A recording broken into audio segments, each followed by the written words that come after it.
This is a recording for Complete Test 1.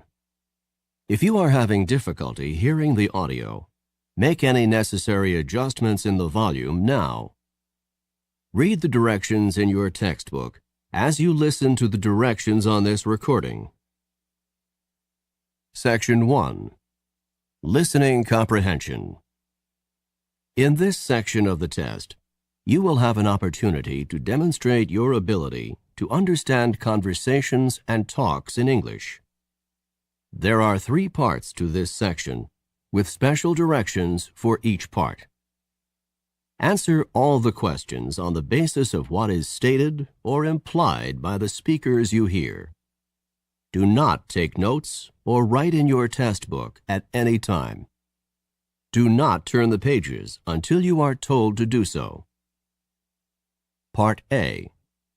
Directions. In Part A, you will hear short conversations between 2 people. After each conversation, you will hear a question about the conversation. The conversations and questions will not be repeated. After you hear a question, read the 4 possible answers in your test book and choose the best answer. Then, on your answer sheet, find the number of the question and fill in the space that corresponds to the letter of the answer you have chosen. Listen to an example. On the recording, you will hear, "That exam was just awful." Oh, it could have been worse. "What does the woman mean?" In your test book, you will read, A. The exam was really awful. B. It was the worst exam she had ever seen. C. It couldn't have been more difficult. D. It wasn't that hard. You learn from the conversation that the man thought the exam was very difficult and that the woman disagreed with the man. The best answer to the question, "What does the woman mean?" is D. It wasn't that hard. Therefore, the correct choice is D, A, with the first conversation. Number 1. Carla said that you were rather rude. It's unfair of her to say that about me. What does the man mean?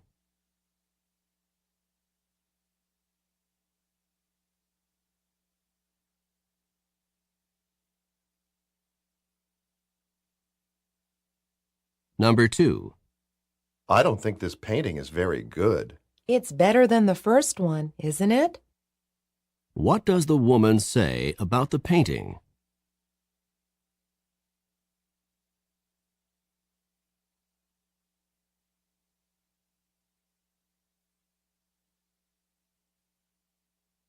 Number 3. Your graduation ceremony is this afternoon. I can't believe it. I've graduated at last. What does the man mean?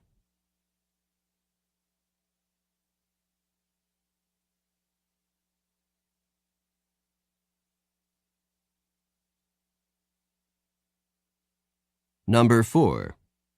I got this dress for only $5. $5? How did you get it so cheap? What does the man mean?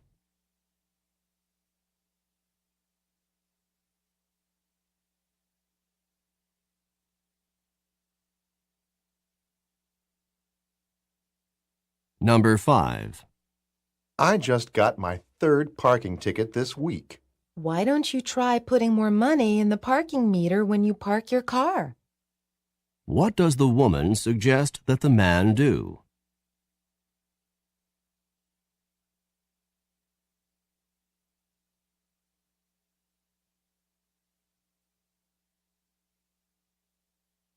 Number 6. Were you able to get hold of the book that you wanted? I couldn't. At the bookstore, they told me that it wasn't available yet. What does the man mean?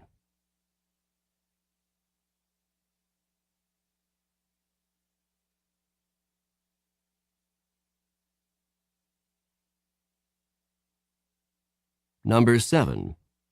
Professor Mitchell's lecture certainly went on and on for quite some time. I thought he was never gonna finish. What does the man imply about the lecture?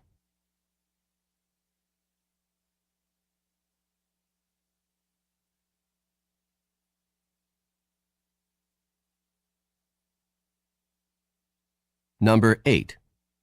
You don't have the notes from yesterday's physics class? No, I don't. Do you think I could borrow yours? What does the woman mean?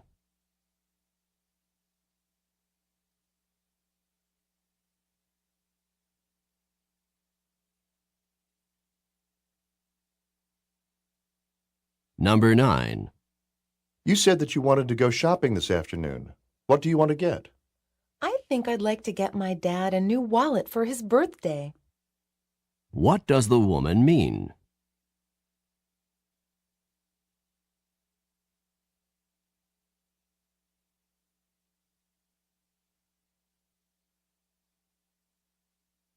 Number 10. You didn't go into the pool, even for a quick dip? I put my big toe in and decided that the water was too cold for me. What does the man mean?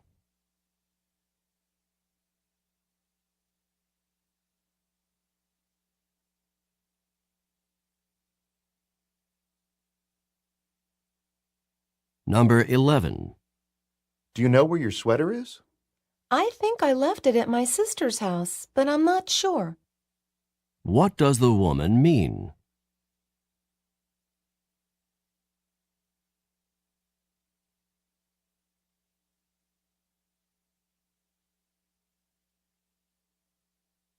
Number 12. I need for you to work on these new accounting reports. But I scarcely have time to finish the ones I already have. What does the woman imply?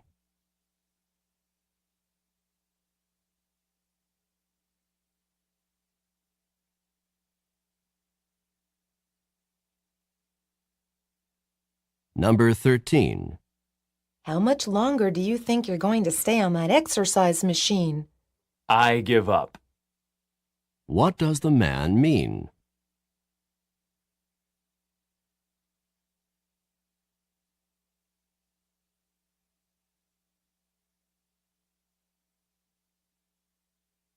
Number 14.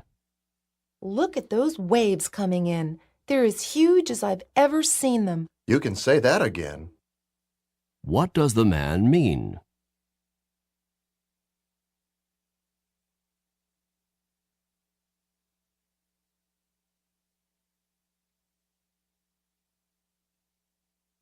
Number 15. Are you ready for the political science exam today? I stayed up all night studying for it. Didn't you know that the professor put it off until next week? What does the woman mean?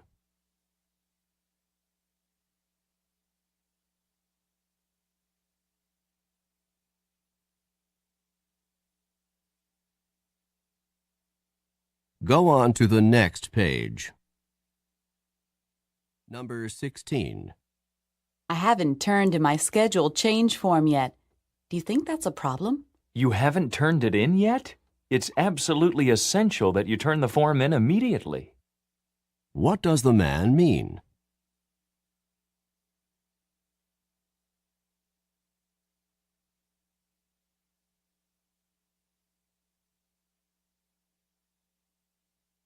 Number 17.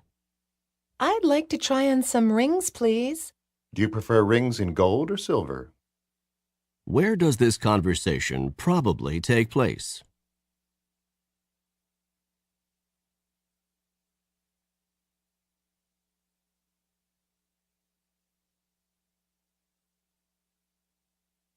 Number 18. Look at this. You made an awful lot of long-distance calls last month.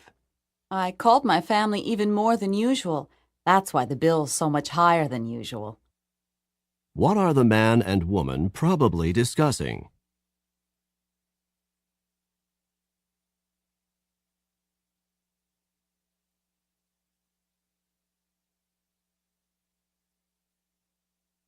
Number 19. What do you think of your new boss? I couldn't be more impressed with him. What does the woman mean?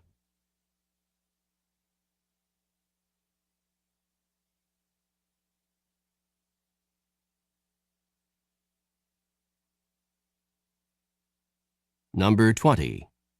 Mike, do you know when the recital starts? It starts at 3 o'clock, doesn't it? What does Mike mean?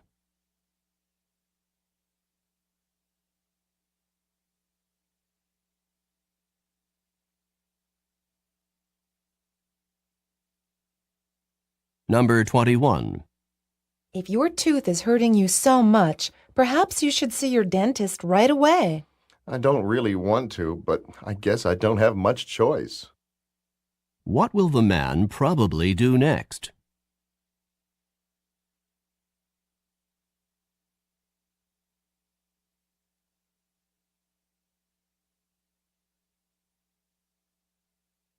Number 22. I need to buy some stamps. Then you'd better get to the post office quickly because it closes at 5 o'clock. What can be inferred from the conversation?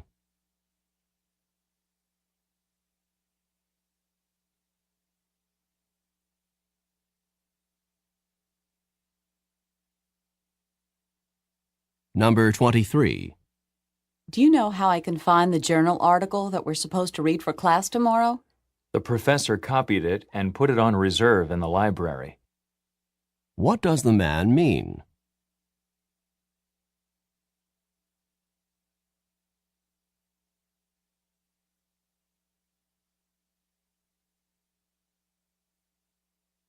Number 24. I really think you should try to be a little more calm. If I were any calmer, I'd be asleep. What does the man mean?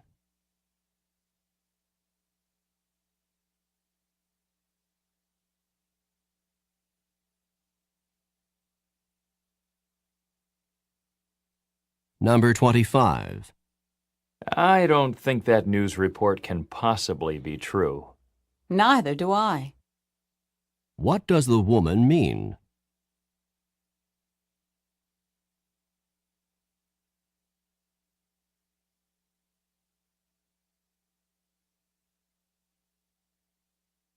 Number 26.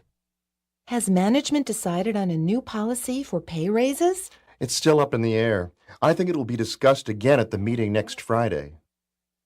What does the man mean?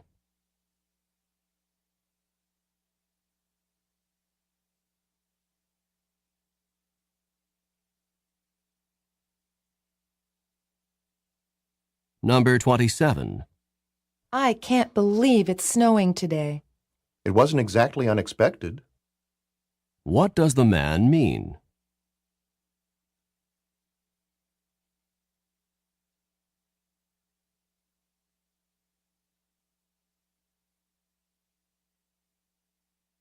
Number 28. How do you think you did on the literature exam that you had this morning? I really wish I could take it over again. What does the woman imply?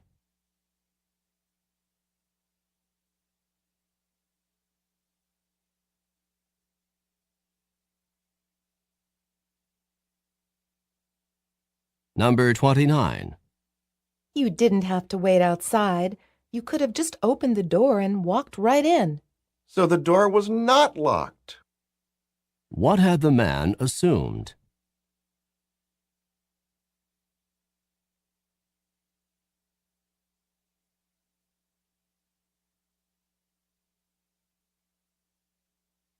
Number 30. My guess is that you're leaving the office now and heading straight home. You've hit the nail on the head. What does the woman say about the man?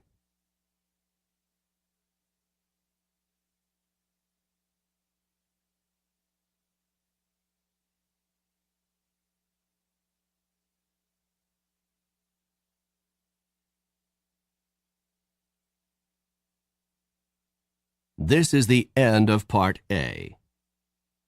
Go on to the next page.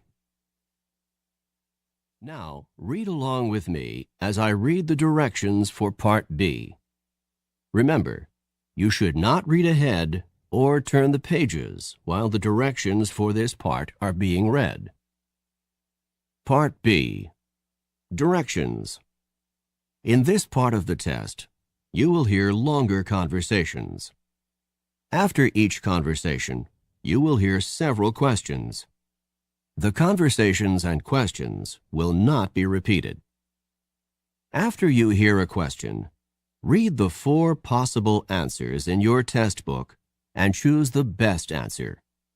Then, on your answer sheet, find the number of the question and fill in the space that corresponds to the letter of the answer you have chosen. Remember, you are not allowed to take notes or write in your test book with the first conversation.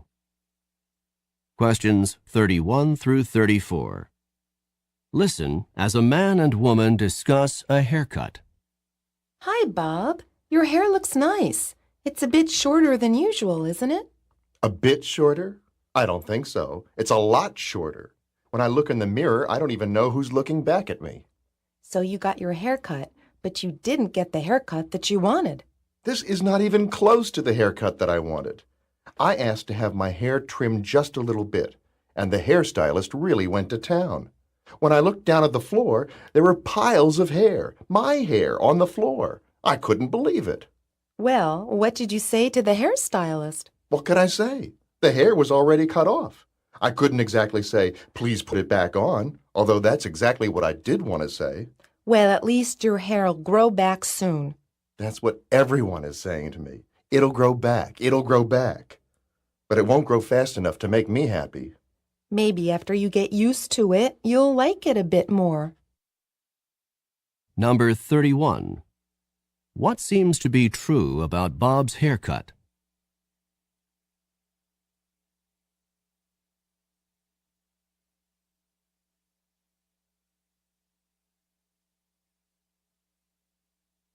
Number 32.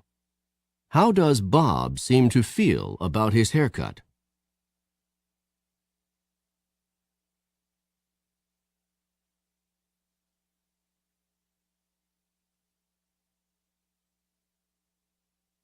Number 33. What did Bob see on the floor?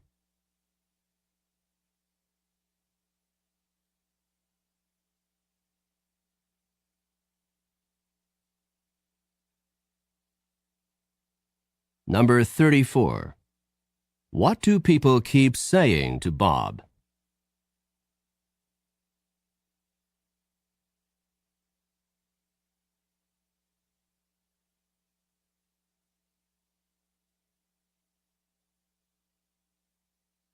Questions 35 through 38.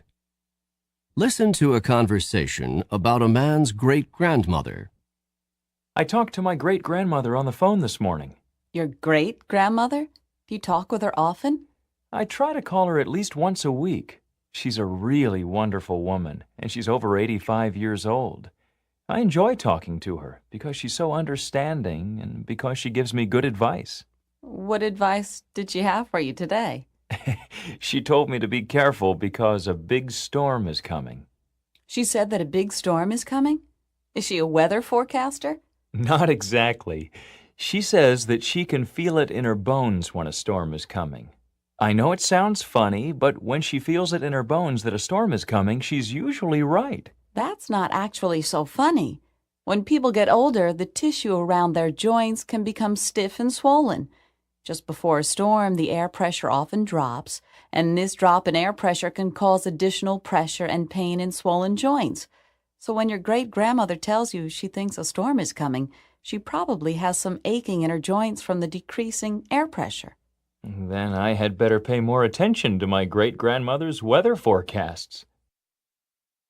Number 35. How often does the man usually talk to his great-grandmother?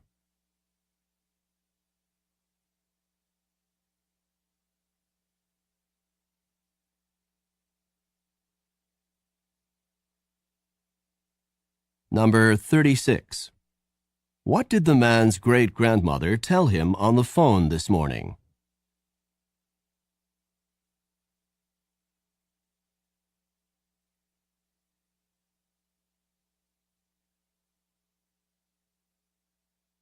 Number 37. Where does the man's great-grandmother say that she feels a storm coming?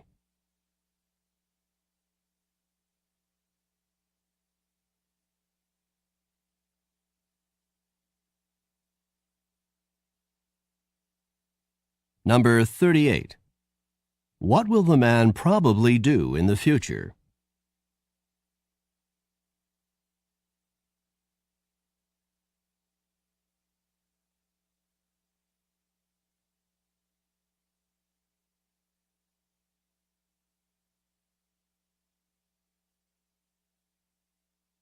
This is the end of Part B. Go on to the next page. Now, read along with me as I read the directions for Part C. Remember, you should not read ahead or turn the pages while the directions for this part are being read. Part C. Directions. In this part of the test, you will hear several talks. After each talk, you will hear some questions. The talks and questions will not be repeated. After you hear a question, read the 4 possible answers in your test book and choose the best answer. Then, on your answer sheet, find the number of the question and fill in the space that corresponds to the letter of the answer you have chosen. Here is an example. On the recording, you will hear, "Listen to an instructor talk to his class about painting." Artist Grant Wood was a guiding force in the school of painting known as American Regionalist, a style reflecting the distinctive characteristics of art from rural areas of the United States. Wood began drawing animals on the family farm at the age of 3, and when he was 38, one of his paintings received a remarkable amount of public notice and acclaim. This painting, called American Gothic, is a starkly simple depiction of a serious couple staring directly out at the viewer. Now listen to a sample question. What style of painting is known as American Regionalist? In your test book, you will read A. Art from America's inner cities. B. Art from the central region of the U.S. C. Art from various urban areas in the U.S. D. Art from rural sections of America. The best answer to the question, what style of painting is known as American Regionalist, is D. Art from rural sections of America. Therefore, the correct choice is D. Now, listen to another sample question. What is the name of Wood's most successful painting? In your test book, you will read A. American Regionalist. B. The Family Farm in Iowa. C. American Gothic. D. A Serious Couple. The best answer to the question, what is the name of Wood's most successful painting, is C. American Gothic. Therefore, the correct choice is C. Remember, you are not allowed to take notes or write in your test book with the first talk. Questions 39 through 42. Listen to a talk by a tour guide in the Everglades National Park. Today we're going to be taking a tram tour through part of the Everglades National Park. Quite probably we'll be seeing a number of crocodiles sunning themselves by the side of the water or poking their heads up through the water. Needless to say, we will not be getting off the tram at any time until we leave the area because of the danger posed by the crocodiles. By the way, you've probably heard of the expression crying crocodile tears. It is common to say that someone is crying crocodile tears when he or she is pretending to be sad or full of regret. Crocodiles always appear to have tears in their eyes, but they are not crying because of sadness or even pretended sadness. Instead, a crocodile uses its tear ducts to get rid of extra salt from its body. A crocodile does not sweat the same way that humans do and must get rid of extra salt through tears. So if you see a crying crocodile, do not think that it's feeling sad. It is basically sweating through its eyes. Look, over there on the right. There are two large crocodiles on the water's edge, right next to the fallen trees. You can get out your cameras and take pictures from here on the tram, but no, you cannot get off the tram to get any closer. Number 39. Where does this talk take place?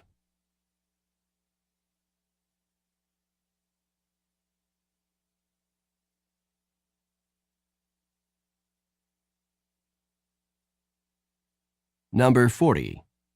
What does the expression crying crocodile tears mean when it is used to describe humans?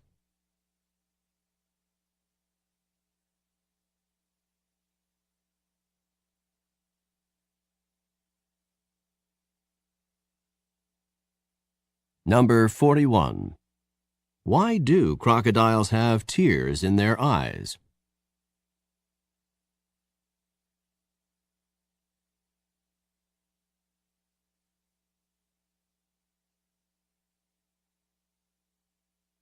Number 42. What does the tour guide recommend?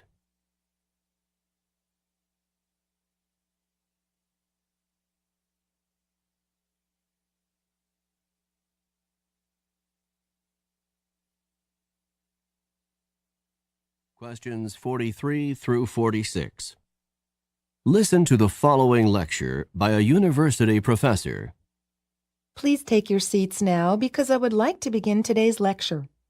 Today, we will be discussing one of the more elegant and distinct forms of 19th century transportation, the clipper ship. Clipper ships of the 19th century were the graceful, multi-sailed, ocean-going vessels that were designed for maximum speed. They were given the name clipper ship in reference to the fact that they clipped along at such a fast rate of speed. Clipper ships were constructed with a large number of sails in order to maximize their speed. They often had 6 to 8 sails on each of the masts, and ships commonly had 3 and perhaps 4 masts. The speeds that they achieved were unbelievably fast for the era. Clipper ships could, for example, accomplish the amazing feat of traveling from New York to San Francisco in less than 100 days. Clipper ships first came into use in the United States in the 1840s. They were originally intended to make the trip from New York around the tip of South America and on to China in order to transport tea to the United States. Once gold was discovered in California in 1848, clipper ships were immediately put into use to carry large numbers of gold prospectors and large amounts of mining supplies from the East Coast to California. With the success of the American clipper ships, the British began their own fleet of clipper ships to transport goods from the far reaches of the British Empire. That's all for today's class. Don't forget that there's a written assignment due on Friday. Number 43. In which course would this lecture most probably be given?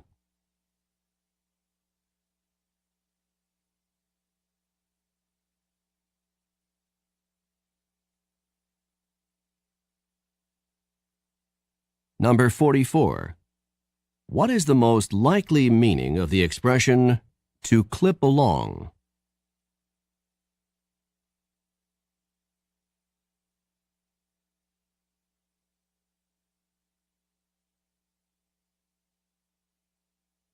Number 45.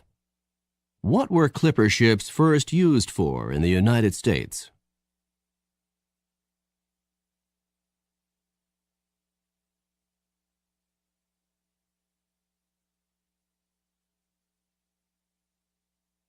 Number 46. What does the professor remind the students about?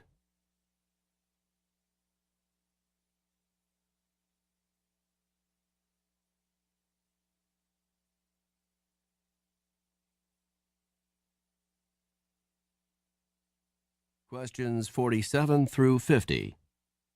Listen to the following talk by a drama coach to a group of actors. I know that some of you are feeling more than a little nervous about tonight's performance, and I want you to understand that this is quite a natural feeling. You are going to be on stage in front of a lot of people tonight, and it's normal to be experiencing some nerves. I would like to help you to understand these feelings and not let them interfere with your performance. What you are experiencing is called stage fright. Stage fright is the fear that develops before you give a performance in front of an audience. Stage fright is not experienced just by actors and actresses. It can also be experienced by musicians, athletes, teachers, anyone who performs in front of a group of people. It occurs before a performance when a performer is concerned about looking foolish in front of others. Just before tonight's performance, if you're feeling a bit tense, if your knees are shaking, if your stomach has butterflies in it, and if you are thinking about how bad your performance could be, then you have a major case of stage fright. To control stage fright, you can work to control both the physical reactions and the negative thoughts. To combat the physical reactions, you can try techniques such as deep breathing, muscle relaxation, or even just laughing to relieve some of the pressure. To combat the negative thoughts, you should force yourself to focus on what you have to do, rather than on what other people are going to think. That's all I have to say for now. I'll see you back here at 6 o'clock because the performance starts at 8 o'clock. Just remember that if you begin to feel at all nervous, try some deep breathing to relax and focus your thoughts on the performance that you are about to give. See you this evening. Number 47. Who would probably not experience stage fright in their work?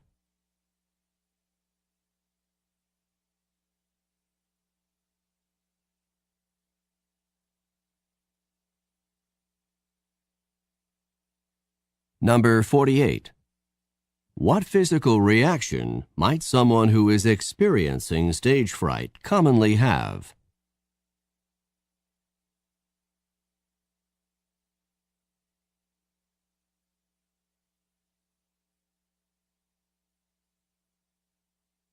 Number 49.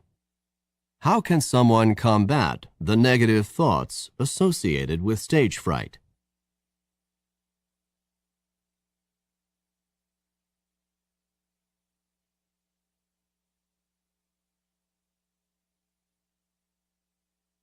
Number 50. When should the actors arrive at the theater?